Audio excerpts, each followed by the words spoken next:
دیوبند نے اسلام کا پرچم دنیا میں لہرایا ہے، ظلم و ستم کے دور کے اندر حق کا دیپ جلایا ہے، دیوبند نے اسلام کا پرچم۔ دیوبند کا تاریخ کے اندر ہر کردار نرالا ہے، رب کی قسم اسلاف کا میرے ہر شاہکار نرالا ہے، رب کی قسم اسلاف کا میرے ہر شاہکار نرالا ہے، اس لشکر کے جانبازوں سے، اس لشکر کے جانبازوں سے ہر باطل گھبرایا ہے، ظلم و ستم کے دور کے اندر حق کا دیپ جلایا ہے، دیوبند نے اسلام کا پرچم، دیوبند نے اسلام کا پرچم، دیوبند نے اسلام کا پرچم دنیا میں لہرایا ہے، ظلم و ستم کے دور کے اندر حق کا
قرآن مجید کی آیت کا مختصر حصہ اور حدیث پاک، اس میں سرکار دو عالم صلی اللہ علیہ وسلم کی دعا منقول ہے، وہ آپ حضرات کے سامنے پڑھی گئی ہے۔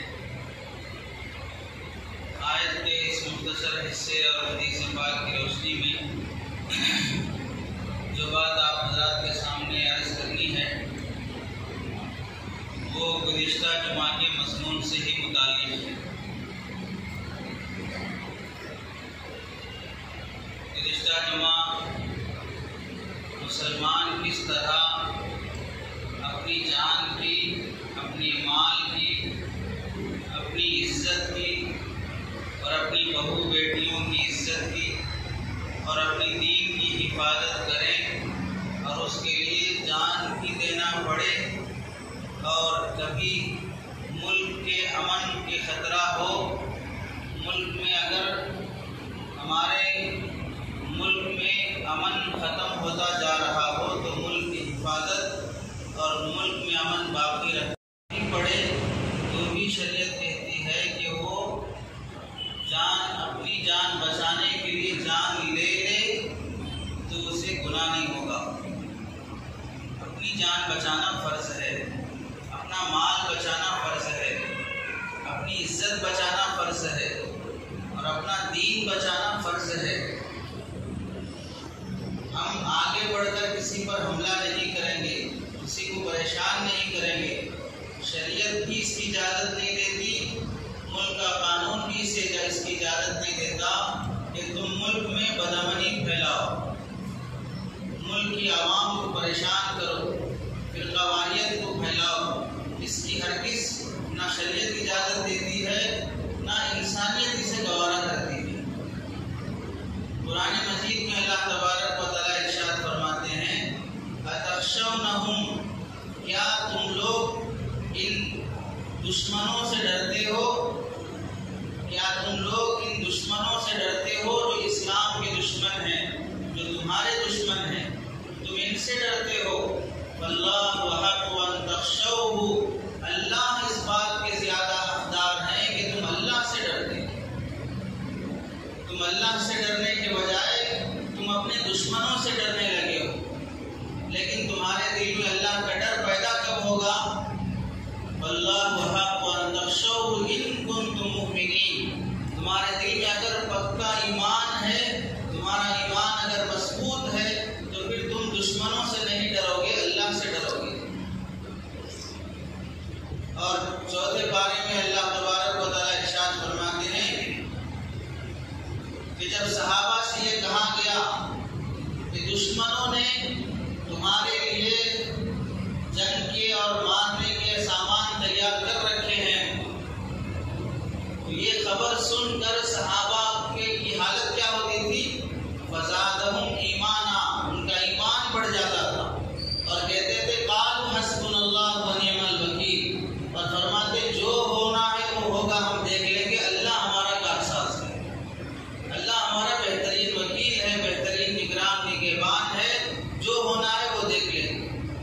ایسے موقع پر کہا جا رہا ہے جبکہ مسلمان صحابہ زخمی ہیں، ابھی جنگ سے واپس ہوئے ہیں اور سب تھک چکے ہیں، اس وقت روک بٹھانے کے لیے ابو سفیان اور اس کے ساتھیوں نے مسلمانوں کو یہ خبر پہنچائی دوسروں کے ذریعے سے، جا کے سناؤ کہ ہم دوبارہ تیاری کر کے آ رہے ہیں۔ ایسے موقع پر ڈرانے کے لیے یہ بات پہنچائی گئی تھی، تو صحابہ نے فرمایا اور اللہ تبارک و تعالیٰ نے ان کی اس تعبیر کو قرآن مجید میں نقل فرمایا۔ صحابہ نے کہا حسبنا اللہ، اللہ ہمارے لیے کافی ہے، ونعم الوکیل، اور وہی بہترین کارساز ہے۔ ہمت نہیں ہارے اللہ کے نبی صلی اللہ علیہ وسلم، پھر وہ زخمی صحابہ کو واپس تعاقب کے لیے لے گئے کہ کہاں آ رہے، ہم دیکھیں گے چلو۔ اس سے ان پر روک پڑا کہ اس قدر زخمی ہو کر بھی پھر بھی ان کے دلوں میں کیسی شجاعت اور بہادری ہے۔ اللہ کے نبی صلی اللہ علیہ وسلم کی دعاؤں میں منقول ہے اللہم انی اعوذ بک من الہم والحزن، اے اللہ میں آپ سے پناہ چاہتا ہوں غم سے، غم زدہ ہونے سے، مرجھانے سے، دل پسیج جانے سے اور اپنے آپ کو کمتر کم ہمت سمجھ کر بیٹھ جانے سے، اللہ میں آپ سے پناہ چاہتا ہوں۔ غم کا کوئی واقعہ پیش آ جائے، دکھ درد کی کوئی بات پیش آ جائے، اس سے میں آپ کی پناہ چاہتا ہوں۔ اللہم انی اعوذ بک من الہم والحزن واعوذ بک من العجز والکسل، اے اللہ میں آپ سے پناہ چاہتا ہوں کمزور ہو جانے سے اور سست ہو جانے سے۔ اللہ میں آپ سے پناہ چاہتا ہوں کہ میں کمزور ہو جاؤں اور میں سست ہو جاؤں، اس سے میں آپ سے پناہ چاہتا ہوں۔ سستی سے اللہ کے نبی صلی اللہ علیہ وسلم نے پناہ مانگی۔ آپ غور کریں، شریعت کا حکم ہے کہ جب آدمی کو چھینک آئے تو الحمدللہ کہنا ہے، اور جب جمائی آئے تو اس وقت استغفر اللہ کہنا ہے۔ یہ کیوں اس وقت یہ دعا سکھائی جا رہی ہے؟ کیا حکمت ہے کہ چھینک پر الحمدللہ کہیں اور جمائی پر ہم استغفر اللہ کہیں؟ اس کی وجہ کیا ہے؟ وجہ اس کی یہ ہے، حدیث پاک میں اللہ کے نبی صلی اللہ علیہ وسلم فرماتے ہیں چھینک اللہ پسند کرتے ہیں، جمائی اللہ ناپسند کرتے ہیں، کیونکہ چھینک آدمی کے ایکٹیو ہونے کی علامت ہے اور جمائی آدمی کے سست ہونے کی علامت ہے۔ تو جب تم ایکٹیو ہو اور تمہارے اندر چستی اور پھرتی ہے اور یہ چھینک اسی کی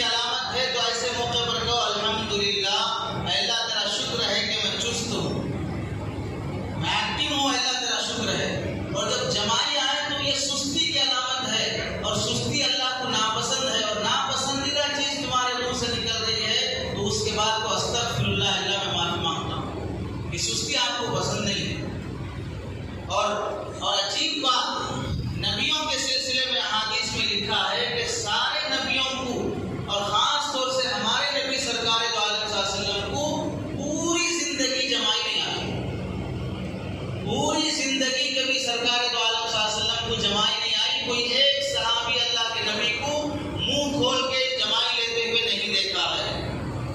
اس قدر اللہ کے نبی صلی اللہ علیہ وسلم ایکٹیو رہتے تھے اور چست رہتے تھے کہ کوئی سستی کی علامت کسی صحابی نے نقل نہیں فرمائی۔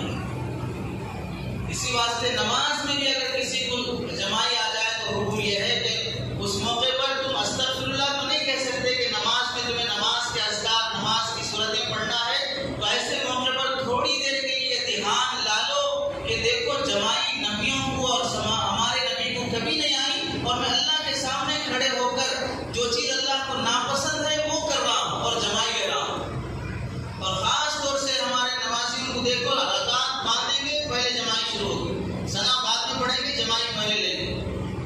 نماز میں کھڑے ہو کر بھی سستی کا اظہار اللہ کے سامنے جو اللہ کو ناپسند ہے، اور یہ شیطان کے حملوں میں سے ایک حملہ ہے کہ شیطان نماز کی قرات اور نماز کی تسبیحات سے غافل کرنے کے لیے جب یہ رکعت باندھتا ہے تو اللہ کے نبی نے فرمایا کہ جب اذان ہوتی ہے تو وہ دم دبا کے اپنے پیر سوری سے لگاتے ہوئے بھاگتا ہے اذان کی آواز سے، اور جب اذان ہو جاتی ہے پھر واپس آتا ہے، اور جب نماز کھڑی ہوتی ہے اور مصلی اللہ اکبر کہتا ہے تو پھر یہ آگے شیطان اسے دل میں وسوسے ڈالنا شروع کرتا ہے، اور وہ باتیں اسے یاد دلاتا ہے جو نماز کے باہر اس کے دماغ میں بھی نہیں آ سکتی، وہ ساری باتیں نماز میں یاد آنے لگتی ہیں۔ ایک کپڑے کے تاجر تھے، ان کو 2-3 تھان دکان میں نظر نہیں آ رہے تھے، پریشان ہوئے، نماز کا وقت ہوا، نماز کے لیے کھڑے ہو گئے مسجد میں آ کے۔ نماز سے فارغ ہونے کے بعد جب سیڑھیاں اترنے لگے تو اپنے نوکر کو بلا کے کہا کہ ہاں مجھے یاد آیا، وہ 2-3 تھان فلاں صاحب کو ہم ادھار دیے تھے، جا کے ان سے پیسہ لے کے آؤ۔ نوکر بڑا دیندار تھا، اس نے کہا کہ آقا آپ کو یہ بات کہاں یاد آئی؟ تو آقا نے کہا کہ مجھے نماز میں خیال آیا۔ تو نوکر نے کہا کہ ٹھیک ہے میں جا کے ان سے پیسہ لا لوں گا، آپ نماز دوہرا لیجیے۔ آپ نماز میں نہیں تھے، آپ 2 تھان تلاش کرنے میں لگے تھے، آپ کی دکان کے کپڑے تلاش کرنے میں لگے تھے، آپ نماز میں نہیں تھے، آپ نماز دوہرا لیجیے۔ آقا کو یہ بات دل کو لگی، اس نے کہا تو نے میری آنکھیں کھول دی، آج میں تجھے آزاد کرتا ہوں۔ اسے انعام بھی دیا اور اسے آزاد بھی کر دیا۔ نصیحت کی بات سن کر دل پہ اثر کرنا اور نصیحت کی بات سن کے آدمی عمل کے لیے تیار ہو جانا، وہ اس کے مومن ہونے کی علامت ہے۔ اور آج نفاق، تکبر، غرور اس قدر دلوں میں بسا ہے کہ کوئی نصیحت کی بات کرو تو میرے کیا بولے گا، تو پہلے اپنی سدھار لے، تو سیدھا ہو جا۔ اگر یہی بات رہی دین کی باتوں میں تو پھر اگر آپ شراب پی کر، سگریٹ پی کر، کینسر کے مریض ہوں، ٹی بی کے مریض ہوں، ایسے موقع پر آپ ڈاکٹر کو دکھانے کے لیے گئے اور ڈاکٹر سگریٹ پی رہا ہو اور آپ سے کہہ رہا ہے کہ آئندہ سگریٹ نہیں پینا، تو آپ ڈاکٹر سے کہو تو میرا کیا علاج کرے گا، تو مجھے سگریٹ پینے سے منع کرتا ہے اور تو خود سگریٹ پی رہا ہے، تو ڈاکٹر جوتے مان کے بھگائے گا، میں کیا کر رہا ہوں، تمہیں اس سے لینا دینا نہیں ہے، تم اپنی جان بچانا چاہتے تو جو کہتا وہ کرو۔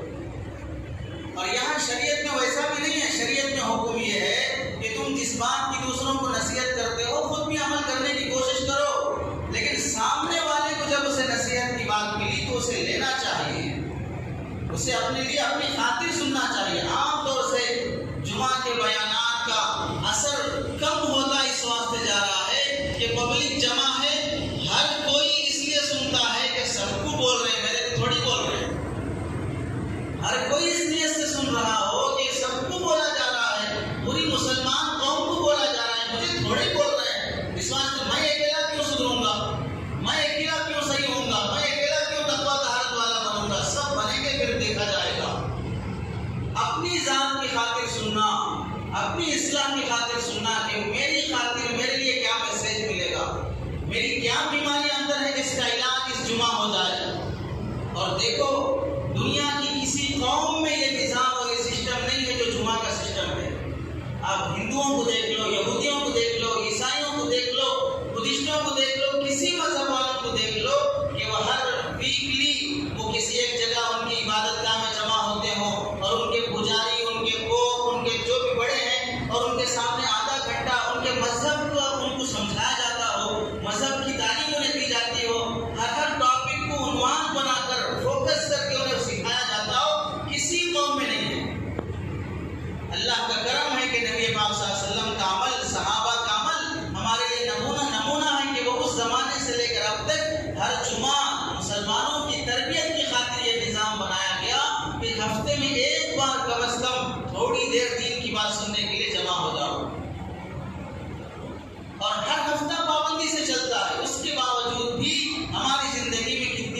آ رہی ہے.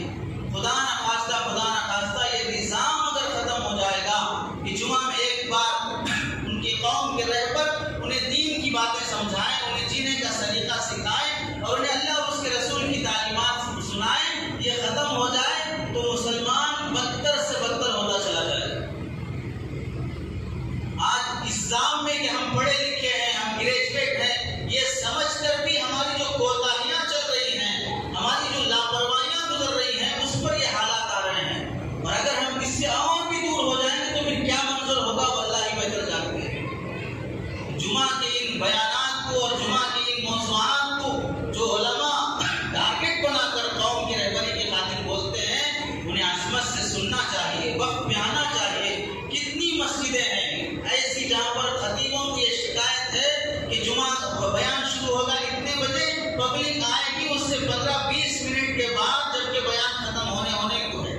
بعض تو گھروں میں بیٹھے رہیں گے فونوں پہ بات کرتے ہوئے اور اپنی ویڈیو سیریل دیکھتے ہوئے یا کچھ بھی الٹی سیدھی حرکتوں میں، اور انہیں یہاں کے مائک کی آواز سنائی دے گی اور بیٹھے رہیں گے. ابھی دیر ہے خطبہ ہونے کی، ابھی اور 10 منٹ چلے گا بیان، اس کے بعد جائیں گے. گناہ کرنے میں آگے ہیں. نیکی کی خاطر جب آدمی سنے گا نہیں تو پھر سمجھے گا کیسے، عمل کرے گا کیسے؟ کون کس کو اپنا نمونہ اور رہبر بنا کے چل رہے ہیں، کس کو اپنا آئیڈیل مان کے چل رہا مسلمان؟ اور یہ شکایت کہ مسلمانوں میں صحیح قائد نہیں ہے، صحیح رہبر نہیں ہے، ان کا صحیح لیڈر نہیں ہے، اس واسطے مسلمان بکھر گئے، فلاں ہو گئے. بات مسلمانوں میں لیڈر نہیں ہونے کی نہیں، بات مسلمانوں میں یہ ہے کہ تم کسی لیڈر کو ماننے تیار نہیں ہوتے ہو. تم کس کی ماننے تیار ہوتے ہو؟ کس کو اپنا بڑا مان کے چلتے ہو؟ جب حسین احمد مدنی رحمۃ اللہ علیہ قوم کے لیڈر بنے تو اسٹیشن پر ان کی داڑھی پکڑ کے کھینچنے اور ان کے گال پہ تماشا مارنے والا ایک مسلمان تھا جس نے آزادی کی خاطر مانڈا کی جیل میں 3 سال گزارے ہیں اور انگریزوں سے جنگ لڑی ہے، اور اسے اس پر ایک مسلمان ہاتھ اٹھا رہا ہے. اپنے لیڈروں کو خود مسلمان ٹانگ کھینچتا ہے، اس کے اندر یہ عیب ہے، اس کے اندر یہ عیب ہے، اس کے اندر یہ عیب ہے. عربی کا مقولہ ہے، یاد رکھو، اذا اردت ان تعرف مقامک فانظر این اقامک. جب تم یہ چاہتے ہو کہ اللہ کے نزدیک تمہارا کیا مقام ہے تو تم کہاں کھڑے ہو یہ دیکھ لو. جہاں اللہ نے تمہیں کھڑا کیا ہے وہی تمہارا مقام اللہ کے نزدیک. جب تمہارے گھر میں کوئی مہمان آتا ہے، اگر وہ بڑے عہدے کا ہے تو تم اسے کہاں بٹھاتے ہو؟ معمولی مہمان ہے تو کہاں بٹھاتے ہو؟ جب تمہیں اتنا سینس ہے، اتنی عقل ہے کہ اس کو یہاں بٹھانا چاہیے اور اس کو وہاں بٹھانا چاہیے، تو پھر اللہ سب سے بڑے حکیم ہے، انہیں معلوم ہے کہ کسے کرسی پہ بٹھانا ہے اور کسے نیچے بٹھانا ہے. تو اپنے لیڈروں کی قدر کرنا، ان کے لیے دعائیں کرنا. کچھ نہیں کر سکتے، ان کے لیے دعائیں تو کر سکتے ہیں کہ اللہ نے صحیح عقل دے کہ ہماری قوم کی صحیح سیوا کر سکے، ملک کی صحیح حفاظت کر سکے، مسلمانوں اور مذہب کی صحیح نمائندگی کر سکے. دعائیں تو کر سکتے ہیں ان کی خاطر. غیبتیں چلتی رہیں گی، برائیاں ہوتی رہیں گی، ان کے عیب بیان کیے جاتے رہیں گے. اور دشمن کو دیکھو، دشمنوں کو دیکھو، وہ اپنی تمام اختلافات کے باوجود بھی مسلمان کے خلاف میں متحد ہے. اپنے تمام اختلافات کے باوجود کیا یہ سمجھتے ہیں مسلمان کہ جو بھی مسلمانوں کے علاوہ دوسرے مذہب والے ہیں وہ بڑے پیار سے رہتے ہیں، ان میں جھگڑے نہیں ہوتے، ان کے دل بڑے صاف ہیں، وہ دنیا کو لات مار کے جی رہے ہیں، وہ اپنی بھگوان کے خاطر سب کچھ کرنے تیار ہیں، ایسے صوفی بن کے جی رہے ہیں دوسرے مذہب والے. ہم سے زیادہ کاٹنا مارنا ان کے آپس میں چلتا ہے. لیکن جب مسلمان کی باری آتی تو سارے دشمن ایک ہو جاتے ہیں.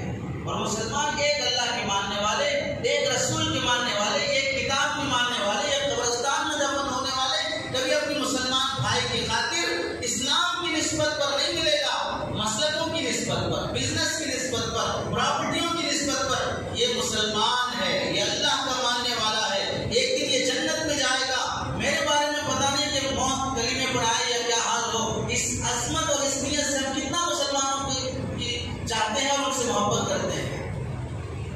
بزرگوں اپنے اندر اللہ کے نبی صلی اللہ علیہ وسلم کی صفات میں سے ایک صفت اللہ کے نبی نے جو دعا فرمائی، اللہ میں سستی سے پناہ چاہتا ہوں، سستی سے پناہ چاہتا ہوں. سستی اللہ کو پسند نہیں ہے. اور سستی دیکھو مسلمان فجر کے بعد، فجر بھی نہیں پڑھتا، فجر کے بعد 8، 9، 10 بجے تک سوتا رہتا ہے.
ترمذی شریف کے آخر میں صحابہ نے شمائل ترمذی کے نام سے صحابہ علماء نے حدیثیں جمع کی ہیں، اس میں کیا نقل کیا ہے؟ اللہ کے نبی کی پرسنالٹی کیسے تھی، چہرہ کیسے تھا، باڈی کیسے تھی، چیسٹ کیسے تھا، پیٹ کیسے تھا، بازو کیسے تھے، ہتھیلی کیسے تھی، یہ سب حدیثوں میں نقل کیا جا رہا ہے۔ کیوں نقل کر رہے ہیں؟ کیا فائدہ ہے نقل کرنے سے؟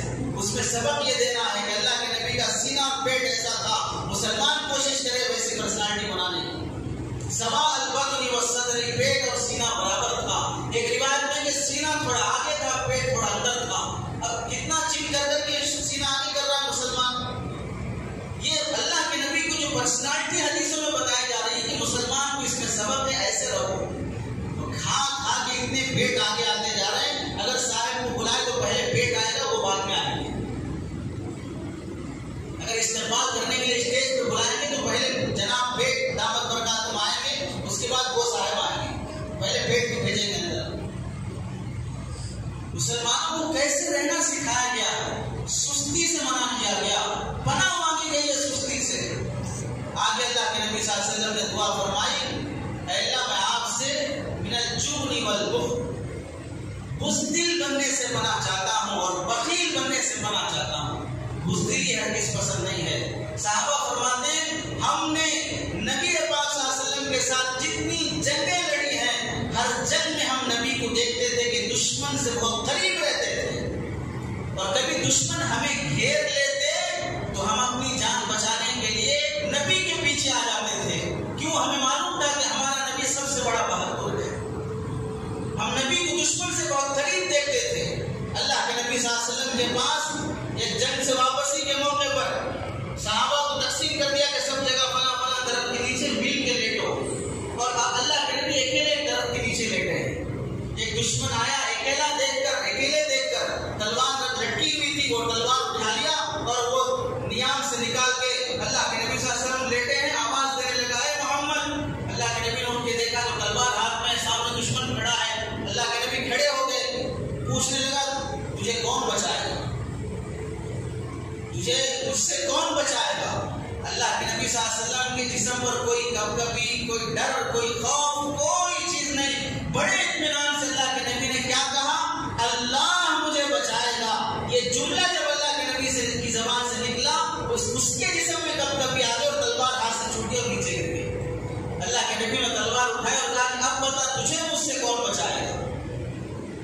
اس نے کہا مجھے معاف کر دو، تم بڑے کریم ہو، فلاں ہو۔ یہ دشمن کا عمل ہے، معاف کر دو، فلاں کر دو۔ آج مسلمان کر رہا ہے، مجھے چھوڑ دو، مجھے فلاں کر دو، مجھے فلاں۔ یہ تو دشمن کرنا چاہیے تھا۔ اللہ کے نبی نے تلوار لی اور کہا مجھے تجھے کون بچائے گا؟ آپ بڑے کریم ہیں، چھوڑ دو، فلاں کر دو۔ تو اللہ کے نبی نے کہا جا، چھوڑ دیا۔ غزوہ حنین کے موقع پر مکے میں ابی بن خلف ایک دشمن رہتا تھا، گھوڑا پال رکھا تھا، روزانہ 3 سیب مکئی کھلاتا تھا، اور اللہ کے نبی جب سامنے پڑھتے تو کہتا تھا کہ محمد جنگ کا جب موقع آئے گا تو اس گھوڑے پہ سوار ہو کے تجھے قتل کر دوں گا، نعوذ باللہ۔ اللہ کے نبی فرماتے جب وقت آئے گا تو انشاءاللہ میں تجھے قتل کروں گا۔ غزوہ احد کے موقع پر اللہ کے نبی کھڑے ہیں، صحابہ آس پاس ہیں، ابی بن خلف اس گھوڑے پہ سوار ہو کے قریب آنے لگا۔ صحابہ نے سوچا کہ آنے سے پہلے اسے نمٹا دیں۔ اللہ کے نبی نے فرمایا نہیں، کوئی نہیں جائے گا، سب ٹھہرو۔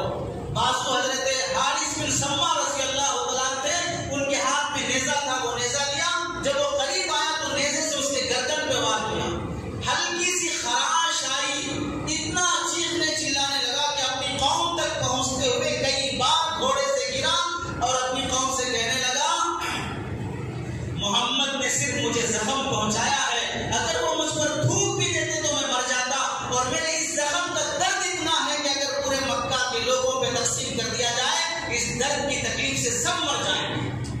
جنگ احد کے اس میدان سے لے کر مقام شریف تک پہنچنے سے پہلے اس کا انتقال ہو گیا۔ یہ بہادری سرکار دو عالم صلی اللہ علیہ وسلم کی، یہ شجاعت مندی کہ کسی کا خوف نہیں، کسی کا ڈر نہیں۔ غزوہ حنین کے موقع پر جب صحابہ پر آپس میں یہ غفلت کی وجہ سے صحابہ پہ تیریں چلنے لگی، تیروں کی برسات میں صحابہ پریشان تھے، کہاں سے تیر آ رہی، سب منتشر ہو گئے۔ اللہ کے نبی کو اکیلا چھوڑ دیا گیا، ایک صحابی اللہ کے نبی کے ساتھ تھے، سب بکھر گئے کہ تین کدھر سے آنے، پریشان ہو گئے۔ اللہ کے نبی خچر، سفید خچر پہ بیٹھے،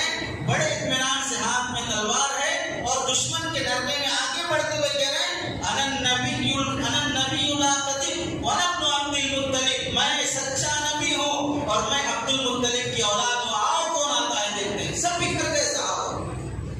یہ شجاعت مندی ہمارے نبی پاک صلی اللہ علیہ وسلم کی ہے۔ حضرت عمر رضی اللہ تعالیٰ عنہ کو دیکھو جو نبی کے صدقے صحابی بنے ہیں۔ مکے میں نماز پڑھنے سے صحابہ ڈرتے تھے، عمر جب اسلام قبول کیے تو کہا کہ یہ نماز جب حق ہے تو ڈر کے پڑھنا کیا، چھپ کے پڑھنا کیا، مکے میں جا کے کعبے میں ہم نماز پڑھیں گے۔ حضرت عمر نے صحابہ کو لا کے کعبے میں نماز پڑھائی اور صحابہ چھپ چھپ کے ہجرت کرتے تھے، کوئی دیکھ نہ لے تو ہمیں مار دے گا، قتل کر دے گا۔ حضرت عمر کی جب ہجرت کرنے کی باری آئی تو آئے، کعبے میں نماز پڑھی، لوگوں کو اعلان کیا کہ آؤ سب جمع ہو جاؤ۔ آج عمر اعلان کرتا ہے کہ عمر مکہ چھوڑ کے مدینہ جا رہا ہے اور یہ مسلمان ہو چکا ہے۔ جو اپنی بیویوں کو بیوہ کرنا چاہتا ہے، اپنے بچوں کو یتیم کرنا چاہتا ہے، وہ آئے عمر سے مقابلہ کرے اور میرے راستے میں مجھے روک کے دکھائے۔ کعبے میں اعلان کر کے مکے سے ہجرت کر کے نکلے تو کسی مائیں کے لال کی ہمت نہیں عمر کے سامنے آ کے عمر کو روک سکے۔ یہ شجاعت مندی صحابہ کی جس کے ہم ماننے والے ہیں۔ حضرت طلحہ رضی اللہ تعالیٰ عنہ کے موقع پر جب دشمنوں کی تیریں آنے لگی تو حضرت طلحہ اونچے صحابی تھے، نبی کی حفاظت کے لیے کھڑے ہو گئے۔ تیر آ رہے ہیں، ڈھال سے اللہ کے نبی کو بچا رہے ہیں، پیچھے کر لیا اللہ کے نبی کو۔ اتنے تیر آئے حضرت طلحہ پر، 70 زخم ان کے جسم پہ تھے تیر اور تلوار کے۔ 2-3 کمانیں ٹوٹ گئی اور اللہ کے نبی کی حفاظت میں ہے۔ ایسے تیر چلاتے کہ کوئی تیر نشانہ نہیں چھوٹتا ہے۔ اللہ کے نبی پیچھے ہیں اور دیکھ رہے ہیں کہ کافر کدھر ہیں، سر اٹھاتے ہیں اور اللہ کے نبی سے حضرت طلحہ فرماتے ہیں یا رسول اللہ آپ پیچھے رہیے، کہیں کوئی تیر اچانک نہ آ جائے اور آپ کو لگ جائے، میں آپ کی حفاظت میں کھڑا ہوں، آپ پیچھے رہیے۔ اور جب اتنا تیز تیر چلاتے اور نشانہ باز تھے، کوئی ترکش لے کے تیروں کا گزرتا تو اللہ کے نبی فرماتے ہیں ادھر آؤ، یہ تیر طلحہ کو دے دو، یہ تیر طلحہ کو دے دو، طلحہ کو دے دو۔ تو حضرت طلحہ لیتے اور چلاتے، اللہ کے نبی سے فرماتے یا رسول اللہ میرے ماں باپ آپ پر قربان، آپ پیچھے رہیے، میں آپ کی حفاظت کر رہا ہوں۔ جب جنگ ختم ہوگی تو اللہ کے نبی صلی اللہ علیہ وسلم نے حضرت حسان بن ثابت اسلام کا شاعر اسے بلا کے کہا کہ حسان طلحہ کے شان میں اشعار کہو، ان کی تعریف میں اشعار پڑھو۔ حضرت ابو بکر نے، حضرت عمر نے، سب نے حضرت طلحہ کی شان میں قصیدہ کہا، اشعار پڑھے۔ یہ صحابہ کی شجاعت مندی۔ حضرت زبیر بن العوام رضی اللہ تعالیٰ عنہ، ان کو خبر پہنچی کہ مکے کے کافروں نے نبی کو کڈنیپ کر لیا ہے۔ جب اکیلے آدمی کو خبر پہنچی تو اپنے گھر سے تلوار لیا اور فوراً گھر سے باہر نکلے کہ نبی کو کس نے پکڑا ہے دیکھتے ہیں۔ تو پتا چلا خبر جھوٹی تھی۔ اللہ کے نبی کے پاس آ کر یا رسول اللہ بے چین ہو گیا کہ کافر آپ کو کڈنیپ کر لیا ہے۔ تو اللہ کے نبی نے ایسے ہی مذاق میں پوچھا زبیر اگر لوگ مجھے پکڑ لیتے تو تم کیا کرتے؟ حضرت زبیر بن العوام نے کہا کہ یا رسول اللہ اگر واقعتاً کفار آپ کو پکڑ لیتے تو میں پورے مکے میں خون کی ندیاں بہا دیتا، ہر ایک کے جسم سے اس کا سر جدا کر دیتا کہ میرے نبی کو کس نے کڈنیپ کیا ہے۔ اللہ کے نبی نے مسکرا کر انہیں اپنی چادر جو جسم پہ اوڑھی تھی وہ چادر اٹھا کے انہیں اڑایا۔ یہ منظر چل رہا تھا، حضرت جبرائیل علیہ السلام آئے اور کہا کہ یا رسول اللہ زبیر کو میرا سلام سنائیے اور کہیے کہ اللہ یہ کہتے ہیں زبیر نے اسلام کی خاطر یہ پہلا شخص جو تلوار اٹھایا ہے، اب قیامت تک جو بھی اللہ کے راستے میں تلوار اٹھائے گا ان سب کے ثواب میں زبیر کا بھی حصہ رہے گا، ان سب کے ثواب میں زبیر کا بھی حصہ رہے گا۔ جسم کا کوئی حصہ نہیں تھا جہاں پر زخم نہ لگا، پورا جسم زخمی تھا ان کا، یہاں تک کہ حضرت زبیر کے بیٹے حضرت عروہ رضی اللہ عنہ فرماتے ہیں میرے باپ کے جسم میں ایسے سوراخ پڑ رہے تھے تیر و تلوار کے کہ میں ان سوراخوں سے کھیلتا تھا۔ لمبا کڑنگا آدمی کے گھوڑے پہ بھی بیٹھتے تھے تو ان کے پیر زمین پہ لگتے تھے، ایسا بہادر شخص تھا حضرت زبیر بن العوام رضی اللہ عنہ۔ یہ ہوتی ہے مسلمانوں کی شجاعت مندی، مردوں کی نہیں عورتوں کی دیکھ لو۔ حضرت ام عمارہ رضی اللہ تعالیٰ عنہ عورت ہیں، جنگ احد میں، فتح مکہ کے موقع پر اور کتنی ایسی جنگیں، جنگ یمامہ کے موقع پر صحابہ کے ساتھ شامل تھیں۔ اور حضرت صدیق اکبر رضی اللہ تعالیٰ عنہ جب جنگ یمامہ میں لڑنے کے لیے مسیلمہ بن کذاب سے چلے تو اس وقت حضرت ام عمارہ خاتون کے ساتھ ہیں، لڑتے لڑتے 7 زخم ان کے جسم پہ آئے اور وہیں پر ان کی شہادت ہوئی۔ عورت لڑ رہی ہے۔ حضرت صفیہ رضی اللہ تعالیٰ عنہ حضور صلی اللہ علیہ وسلم کی پھوپھی ہیں، خیمے میں ہیں، دشمن نے دیکھا کہ عورتوں کا خیمہ ہے، عورتیں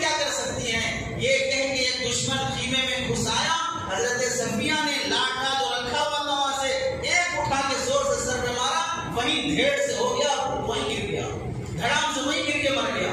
ایک خاتون جب اس کی لاش اٹھا کے باہر پھینک رہی ہے تو کسی دشمن کو ہمت نہیں کہ اب عورتوں کے خیمے میں جا سکے۔ یہ بہادری عورتوں میں حضرت خولہ رضی اللہ عنہ وہ بہادر خاتون اس تاریخ اسلام کی کہ دشمنوں نے رومیوں نے حملہ کیا، اور یہ خاتون کو یہ خواتین کا ایک خیمہ تھا جس میں دشمن حملہ کر کے ان خواتین کو پکڑ کے ان کی پوری 10-15 خواتین کے سب کو لے کے ارغمان کر کے لے کے چلے گئے، اور دور رومیوں نے کہیں پر پڑاؤ ڈال کر وہاں پر دو بھائی بطلوس اور پطروس کے دونوں کچھ بھائی تھے، انہوں نے پوری خواتین کو مسلمان اور عورتوں کو کھڑا کیا، ان میں کون خوبصورت ہے اسے ہم پہلے چنیں گے، اس کے بعد ہماری فوج لے گی۔ اور دیکھتے دیکھتے حضرت خولہ رضی اللہ عنہ خوبصورت خاتون کی اس پہ نظر پڑی، کہا یہ میری ہے، اب باقی عورتوں کو جو تم کرنا ہے کر لو، ابھی نے خیمے میں پہنچاؤ، بعد میں دیکھیں گے۔ ساری خواتین خیمے میں جمع ہیں۔ حضرت خولہ رضی اللہ عنہ عرب کی خاتون کھڑی اور کہنے لگی، وہ جتنی بھی خواتین تھی خیمیہ قبیلے کے دبا قبیلے کی عورتیں تھیں، ان سے کہنے لگی اے خیمیریوں اور اے دبا کی یادگاروں، کیا تمہیں تمہارے عرب کی شجاعت مندی یاد نہیں ہے؟ تم وہ بہادر خواتین ہو کہ عرب کی لونڈیاں تمہاری بہادری پہ فخر کرتی ہیں، تمہارے مردوں کی شہسواری پر ہر کوئی اش اش کرتا ہے، آج تمہاری بہادری کہاں چلی گئی؟ کیا تم یہ چاہتی ہو کہ تمہارا دین لوٹ لیا جائے، ان نازک بدنوں پر اور ان پاکیزہ جسموں پر غیر عیاشی کرے؟ تم یہ چاہتی ہو آنے والی مصیبت سے تمہارا مر جانا بہتر ہے؟ یہ خاتون کھڑے ہو کے عورتوں میں تقریر کر رہی ہے، تو یہ خاتون انہی میں سے حمیر قبیلے کی کھڑی ہوئی حضرت حمیرہ عمار رضی اللہ عنہ، وہ کہنے لگی ہمارے پاس تلوار نہیں، گھوڑا نہیں، تیر نیزہ نہیں، ہم کیسے لڑیں گی؟ تو حضرت خولہ نے کہا کہ یہ خیمے کی لاٹھیاں اور خیمے کی لاٹھیں تمہیں دکھائی نہیں دیتے، یہ لو اور اٹھو، سب ایک ساتھ ہو کے حملہ کرو۔ خیمہ توڑا، لاٹھیاں بنائی، سب عورتیں ایک سب میں ہاتھ سے ہاتھ باندھ کے کھڑے ہو کر ایک دشمن پہ وار کیا، ایک لاٹھی ماری، دھڑام سے نیچے گرا۔ اب آوازیں چیخ پکار کی کیا ہو رہا ہے، سارے دشمن گھیرا کر لیے اور ایک ایک کو مارتے مارتے عورتیں 30 مردوں کو جہنم پہنچا دیا، 30 مرد گر گئے۔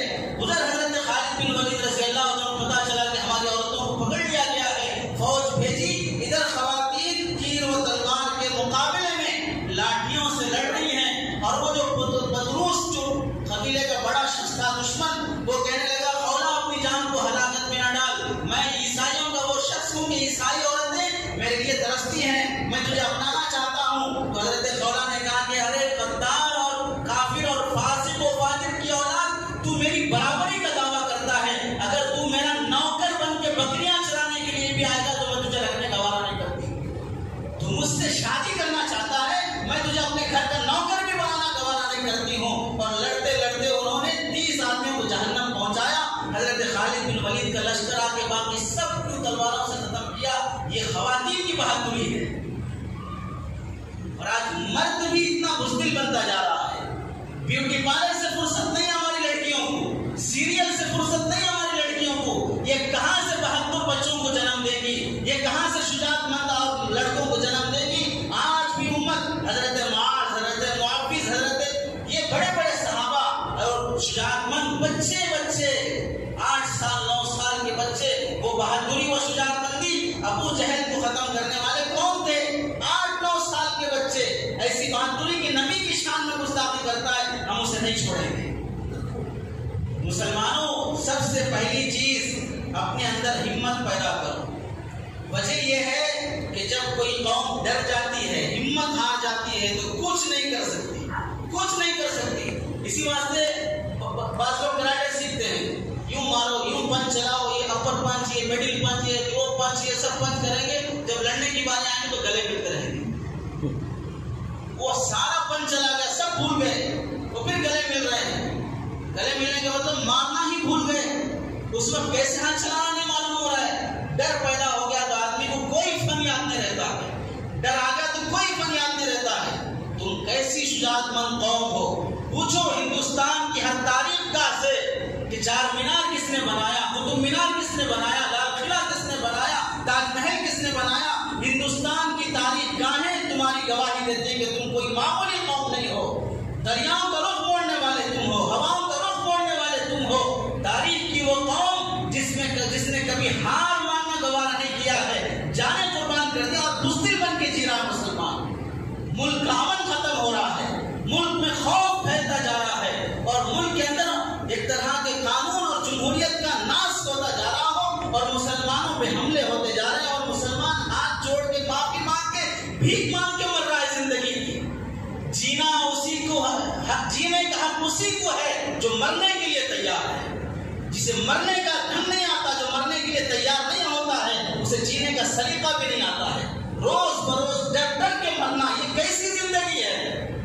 اپنی جان کی حفاظت، بھائیوں کی حفاظت، ملک کے ہر مذہب والے کی حفاظت۔ کافر ہمارا دشمن نہیں ہے، کافر ہمارا دشمن نہیں ہے، دشمن وہ ہے جو کسی مذہب کا نہیں ہے، دشمن وہ جو کسی مذہب کا نہیں ہے۔ یہ صرف پیسے کی خاطر، صرف اب یہ ایسی چال اور ایسی مکاری جس کی وجہ سے حملہ کیا جا رہا ہے، تو سب سے پہلے کسی پر بھی اٹیک ہو، ایک بات دماغ میں رکھ لو کہ تمہیں بچانے کے لیے کوئی نہیں آئے گا، تمہیں بچانے کے لیے کوئی نہیں آئے گا۔ جان تمہاری ہے، تمہیں کو ہیرو بننا پڑے گا، تمہیں کو ہیرو بننا پڑے گا، تمہیں کوئی نہیں بچائے گا۔ تمہارا بازو کھڑا ہوا، تمہاری دکان پہ آیا ہوا شخص، تمہارے بازو سے گزرتا ہوا کوئی تمہیں بچانے نہیں آئے گا، تمہیں اپنی جان خود بچانا پڑے گا۔ تم اپنی جان کے بھی ہیرو ہو، اس ملک کے بھی تم ہی ہیرو ہو، تم بزدل نہیں ہو، تم ولن بن کے جینے کی ضرورت نہیں ہے، تم ہیرو بن کے جیو گے۔ تو سب سے پہلے اپنی جان بچانے کے لیے تمہیں خود تیار ہونا پڑے گا۔ دیکھا نہیں وہ کرناٹک میں 15-20 نوجوان، 2 نوجوانوں کو جہاں پیٹرول پمپ پہ پیٹرول بھرا رہے تھے مارنے کے لیے آئے، تو 2 نوجوانوں نے یوں ہاتھ چلایا کہ ہوا نکل گئی۔ تمہیں مرنے پر شہادت ملے گی، جیو تو شان کی زندگی ملے گی۔ اگر وہی دشمن مرے گا تو جہنم میں جائے گا۔ جب رومیوں کے بادشاہ نے پوچھا تھا اپنے وزیر سے، یہ ہماری قوم ہارتی کیوں جا رہی ہے اور مسلمان جیتتے کیوں جا رہے ہیں، تو رومیوں کے بادشاہ کے وزیر نے کہا تھا، مسلمانوں کی فوج میں وہ لوگ ہیں جیسے ہماری فوج میں لونڈیوں، ناچنے والیوں اور شراب کی خاطر ہم جتنے دل دادا رہتے ہیں، ان کی فوج میں موت کی خاطر ویسے دل دادا رہتے تھے۔ ہم جیسے شراب کو اپنے سینے سے لگاتے ہیں، وہ موت کو اپنے سینے سے لگاتے ہیں، وہ موت ان کے نزدیک کوئی ڈر کی خوف کی بات نہیں ہے، اس واسطے دھڑام سے کود پڑتے ہیں اور کوئی ڈر نہیں رہتا۔ انہیں بیوی بچوں کا غم نہیں، انہیں کسی کے لٹنے کا غم نہیں۔ وہ مر گئے تو ان کے نبی نے بتایا کہ شہادت ملے گی، جنت ملے گی، اور جنت میں جانے کے بعد یہ شہید اللہ سے کہے گا 10 مرتبہ پیدا کیا جاؤں، 10 مرتبہ تیرے راستے میں شہید کیا جاؤں، تیری شہادت تیرے راستے میں مرنے کا مزہ ہی کچھ اور ہے۔ تو اپنے اندر ہمت، بزدلی ختم کرو، ہمت پیدا کرو، اپنے بھائی کی بھی حفاظت اور ملک کے ہر باشندے کی حفاظت، ہر مذہب والے کی حفاظت۔ یہ مت دیکھو کہ کسے مارا جا رہا ہے، مسلمان کو مارا جا رہا ہے یا کسی غیر کو مارا جا رہا ہے، ایک انسان کو مارا جا رہا ہے۔ انسان کی جان کی بڑی عظمت ہے، اور جانوروں سے بھی بدتر سلوک انسان کے ساتھ کیا جا رہا ہو تو وہ انسان تھوڑی جو ایسا سلوک کر رہا ہے۔ اور کوئی ملک میں ایسا نہیں ہے جو غافل سو رہا ہو کہ کسی کو معلوم نہیں کیا ہو رہا ہے، ہر ایک جانتا ہے، ہر ایک جانتا ہے، اور کیسی چال کون چل رہا ہے، اللہ سب سے بڑے وہ اللہ خیر الماکرین، اللہ ڈھیل دیتے ہیں، ڈھیل دیتے ہیں، اور جب وقت آتا ہے تو بڑا سخت پکڑتے ہیں۔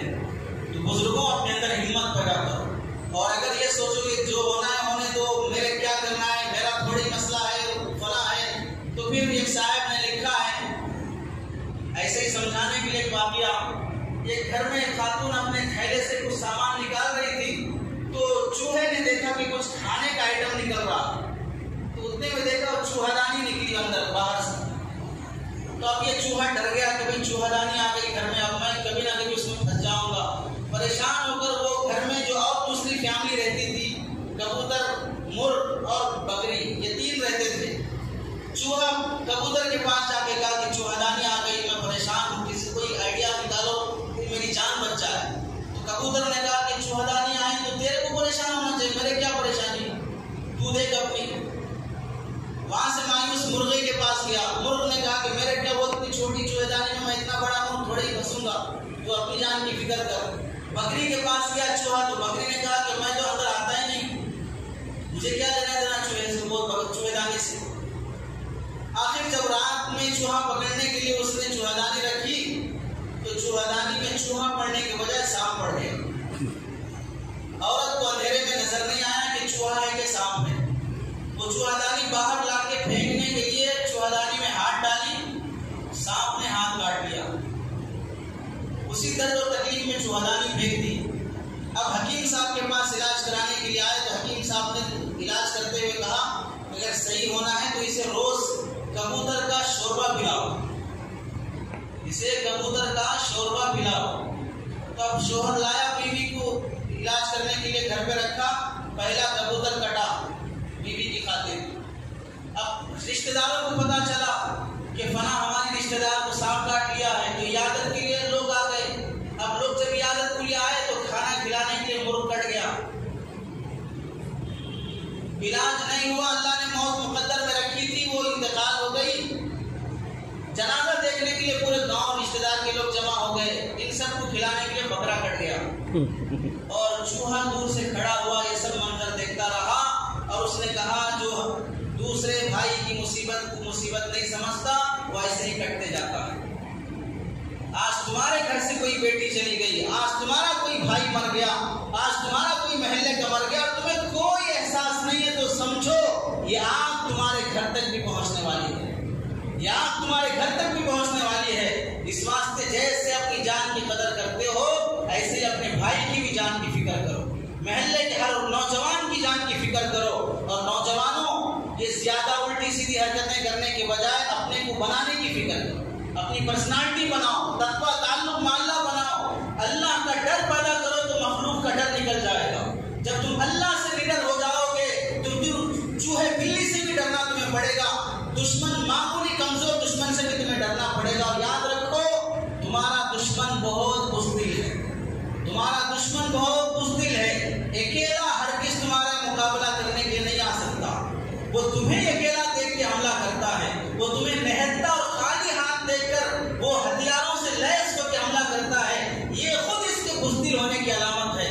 یہ اگر ہمت ہار جاؤ گے تو سمجھ لو ایک ماں کا دودھ نہیں پیا، ایک باپ کی اولاد نہیں ہو۔ حضرت خنسا نے کہا تھا اپنے بیٹوں سے، 4 بیٹوں کو کھڑا کر کے، بیٹوں کل جنگ ہے اور سنو میں نے تمہاری باپ کے ساتھ بھی کوئی خیانت نہیں کی ہے اور میں نے تمہارے بھائی کو بھی تمہارے ماموں کو کبھی بدنام اور ذلیل نہیں کیا ہے، میرا دامن پاک ہے، تم میرا دودھ پیے ہو، ایک ماں کی بھی اولاد ہو ایک باپ کی بھی اولاد ہو اور تم جانتے ہو کہ اللہ کی راہ میں قربان ہونے کا کیا ثواب ہے۔ اور سنو کل اگر تم پیٹ پھیر کے آ گئے تو پھر قیامت میں مجھے اپنا منہ نہ دکھانا۔ یہ عورت 4 بیٹوں کو نصیحت کر کے بھیجتی ہے اور آنکھوں کے سامنے 4 بیٹے شہید ہو رہے ہیں اور وہ بیٹوں کی شہادت میں خوش ہو رہی ہے۔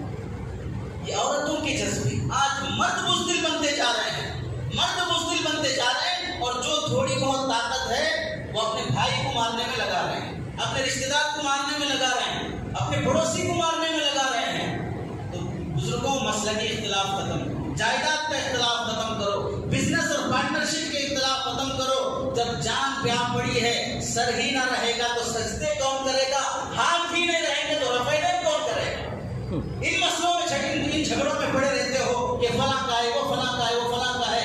مسلمان ہے اسلام کی نسبت پہ ایک دوسرے کے ساتھ جڑ جاؤ، ایک لڑی بن جاؤ، واعتصموا بحبل اللہ جميعا، ملک کے قانون کو فالو کرو، ملک کی حفاظت کرو، ملک کا امن مسلمان کے ذریعے سے قائم ہوگا۔ بہت سے لوگ رالیاں نکال رہے ہیں، ان کے ذہن میں کیا حکمت ہے وہ بہتر جانتے ہیں۔ یہ احتجاج کی رالی نکالنے سے بھی زیادہ محبت کی ریلیاں نکالو، جاؤ دشمنوں کے نردے میں جاؤ، انہیں محبت بانٹو۔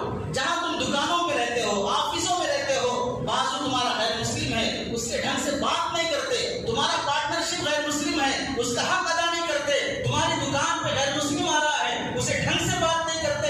یہ تمہارے جو میدان محبت بانٹنے کے ہیں، محبت تقسیم کرنے کے ہیں، وہاں سے تم نے نفرتیں پھیلا کے رکھی ہے۔ مسجدوں کو دیکھو، کسی غیر مسلم کو اندر آنے نہیں دیتے ہو، اپنا قرآن کسی غیر مسلم کو نہیں دیتے ہو، اپنی حدیث کی کتابیں کسی غیر مسلم کو نہیں دیتے ہو۔ ان لوگوں کے دماغوں میں یہ بیٹھا ہے کہ جب یہاں سے اللہ اکبر کہی جاتی ہے، ایک سکھ سے ملاقات میں بھی وہ کہنے لگا جب یہ اللہ اکبر کی آواز آتی ہے تو ہمیں یہ سمجھایا گیا ہے کہ مسلمانوں کو پریکٹس کرائی جا رہی ہے کہ کیسے کاٹا جاتا ہے انسان، یہ اس کی آواز آ رہی ہے۔ انہیں آج تک سمجھایا نہیں گیا کہ اللہ اکبر کا مطلب کیا ہے، انہیں مسجدوں میں